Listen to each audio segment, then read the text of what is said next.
Story 1. I quit a job I absolutely hated. Where I was before, the workplace culture was to come in early, work through breaks and lunch, and work late. The benefits were mediocre, and vacation time was capped at 3 weeks with no pension. The pay was okay, though. Now it's a 7-hour workday with a pension, decent benefits, 5 weeks of vacation, and a zero-stress job. It's been 10 years. I still don't make as much, but the work-life balance is far better, not to mention I won't be working until I am 60. Story 2. Stopped assuming that people's thoughts about me were at all similar to that extremely critical voice in my head. It's still somewhat of a struggle to stay positive, but overall, being yourself and staying present when with others really reduces anxiety. Peaceful would be a good word to describe it. Edit. Thank you, community. Try it. Story 3. If someone asks me to do something and it will take me 5 minutes or less to do it, I will do it immediately.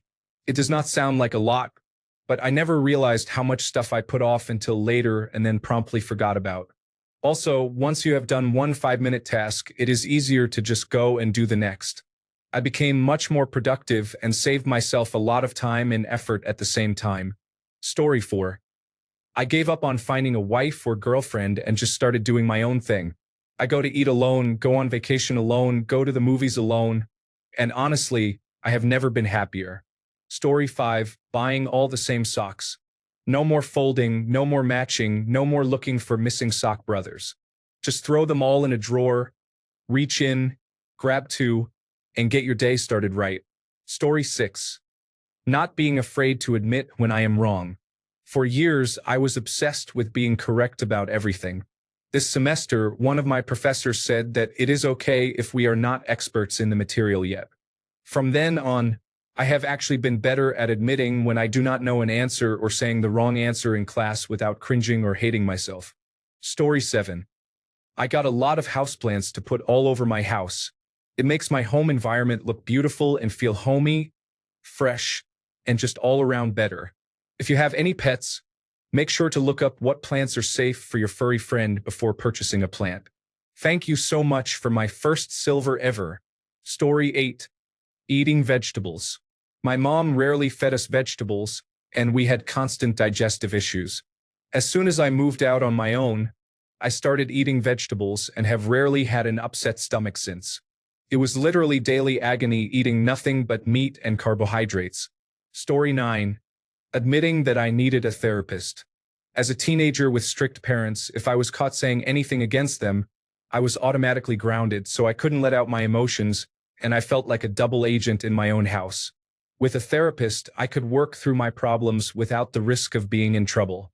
Edit.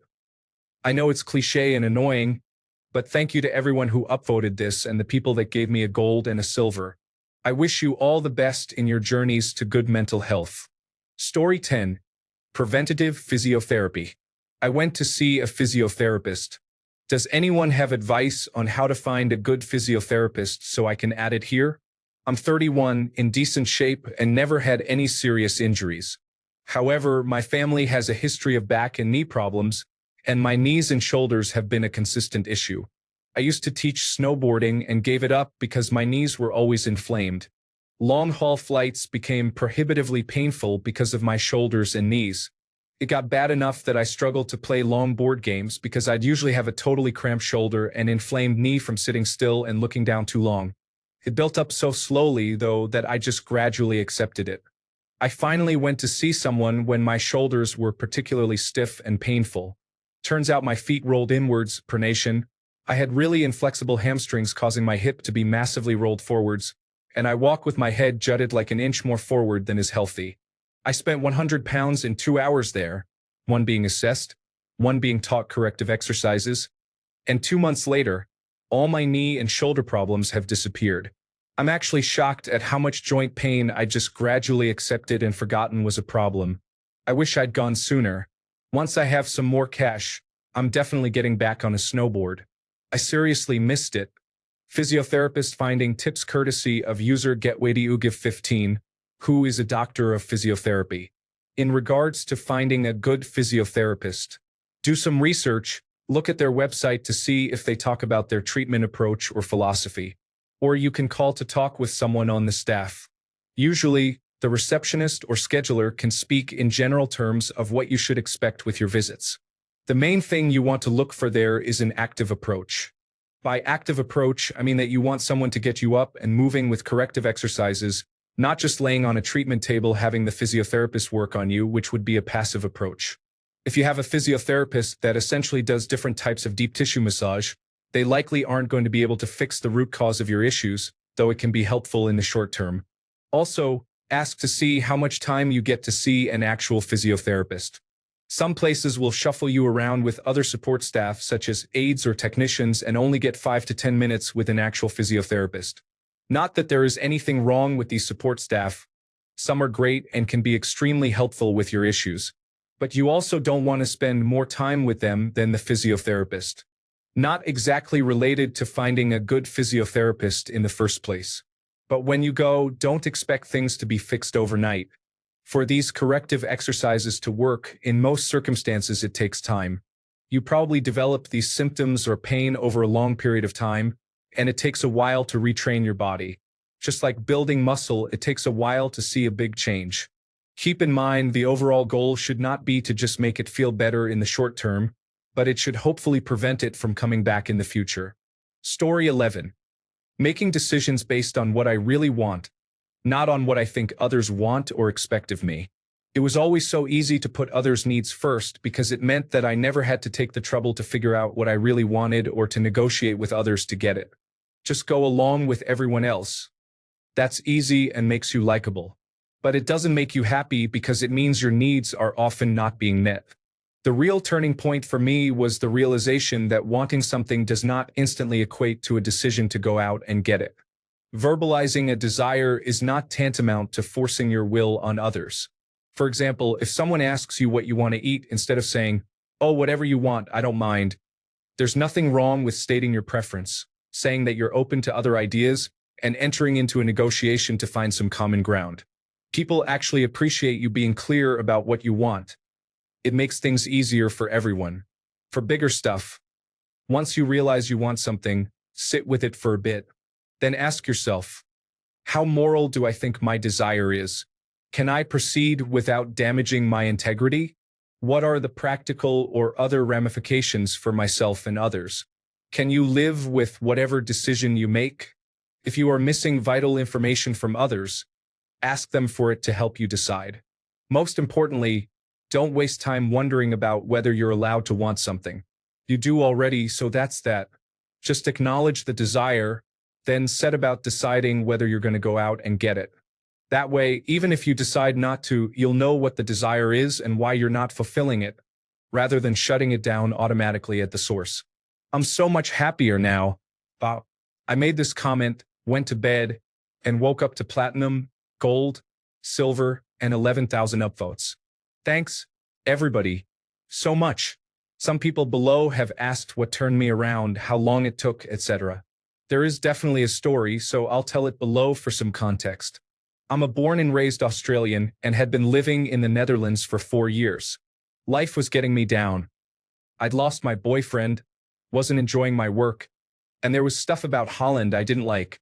So I decided to move back home and began making plans. One thing I did to prepare for the move was stop working in-house and start working freelance. Also great advice in my opinion. This actually solved about 80% of the problem. After that, I was pretty happy again and had no real desire to leave. But I had told all my family and friends I was coming back, and I felt like I would be disappointing them by changing my mind. I didn't actually ask them or talk to them about it. I just assumed that was what they thought. So, with a sense of dread in the pit of my stomach, I went anyway. Back in Australia, I quickly became depressed, anxious, and sick. I was sleeping all the time, didn't enjoy my hobbies anymore, and I even got exhausted singing. I had been a choral tenor for about a decade. There's a comment below about living someone else's life. That's exactly how it felt. So I sought help from a psychologist, eventually figured out what had happened, and decided to go back to Holland. That fixed it. The day I returned was one of the most glorious in my whole life. I felt so happy and exhilarated and ready to pick up where I left off. At some point during all this, I thought, If I am capable of uprooting my life because of what I think others want me to do, then something has to change. Being a people pleaser might start with dinners and movies, but it can end with emigration. Fortunately, the solution works the same way. Starting with the little things will help you work up to the big things. Once the switch is flipped, once you realize how important it really is, it will affect the millions of tiny decisions you make every day, and your life will gradually start shifting in a different direction. Sometimes I'm annoyed at myself that I had to go through all this to make the change. On the other hand, I now know how to recognize how I feel when I'm going against my wishes just to please other people and can take steps to avoid having to go through it all again. Thanks once more for the overwhelming response. I wish everybody all the best. Too long. Didn't read. I emigrated based entirely on what I thought others wanted and realized that was not a healthy way to make choices. Story 12. Trying to be friends with everyone to the point you have no true friends with anyone. Took me a long time because I love to help people, but the people who use you abuse you, and the people who don't need you don't ever care to see you.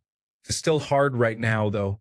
I don't have any close friends, but I somehow feel more comfortable than before. I still want to do something to help, so I decided I'm going to start recycling, go on walks to pick up trash, and concentrate more on myself for once. If I'm ever meant to have a best friend, they will find me, I guess. Sometimes it's hard not having someone to speak to, but I'll get over it eventually. Thank you, everyone, for your beautiful comments and messages. I am shocked by how many people are commenting and messaging, and I promise that I will read every one of them. I am at home crying because of all the beautiful things being said, and for once, I feel like I'm doing some good. I hope everyone finds what or who they need to have better days. Thank you from the bottom of my heart. I'm trying hard to keep up with everyone, but it's hard. Please don't take it personally if I don't respond. I will try more in the morning because it's bedtime now. Thank you all very much for the nice words. Story 13. I had a decayed wisdom tooth with an exposed nerve, and I lived with it for 10 years when I didn't have dental insurance or disposable income. My life changed the day I had it pulled. If there's something wrong with your teeth, find a way to get it taken care of. I spent a decade in pain whenever I drank something cold or chewed on the left side of my mouth, and I could have had it corrected much sooner if I had been more proactive. Story 14. Taking fiber supplements has been transformative for me. I now have regular bowel movements twice a day, and even after a night of drinking, I never need more than a few wipes to clean. I'll never go back to not taking them. The quality of my bowel movements has just been absolutely remarkable. I wish I had known about this sooner. Try it for a month and you'll never want to stop. No more difficult cleanup. No more streaks. No more excessive wiping. It's life-changing. Story 15. Damn, everyone here is like they stopped using heroin or alcohol, and I just wanted to say I was really happy with my decision to go for an ultra-wide monitor this time around. Story 16. I started drinking at a young age mostly because I was shy and introverted, and it helped me come out of my shell. It was a way to be able to talk to people. It became a crutch. I've had some great times, but since I've stopped drinking at the late age of 64, I'm beginning to feel so much better and wonder how different and more fulfilling my life could have been if I just tackled my insecurities when I was younger rather than turning to alcohol. Wow. Thank you for all your thoughtful and heartfelt responses, and for the recognition. I am humbled. Story 17. 6 years ago, I decided to never be late to anything ever again. My whole life up until that point, I was always late to everything, like school and birthdays. Anyway, making sure I'm on time saves me a lot of trouble, stress, and anxiety. Also, everyone I know who has noticed it really appreciates it. Being on time for plans shows that you care about people and that they are important to you. Thank you for the kind gesture. I've never had anyone give me that before. Story 18. As a kid, I read books all the time. Then I quit for some reason. Got married, had kids, started a business. Never any time for reading. Last year, at 45, I started reading books again. What a fool I was to ever stop. Story 19. I started drinking lots of water and cutting out sodas and juices. I got myself a wraparound body pillow, and holy moly, I sleep like an angel. I stopped smoking, and I can freaking breathe. Seriously. I only smoked for a year, and after I quit, I could breathe and smell things again. Quitting smoking was the best decision I've ever made. Story 20, to just chill out. 90% of the time, I messed things up not because they were difficult or impossible, but because of my own anxiety and perfectionism that led to procrastination. Honestly, just chill out. You're a small stardust skeleton in a huge universe, so stop being dramatic. Edit. The golds and silvers made my day, and it's the first time I've gotten them. Thank you.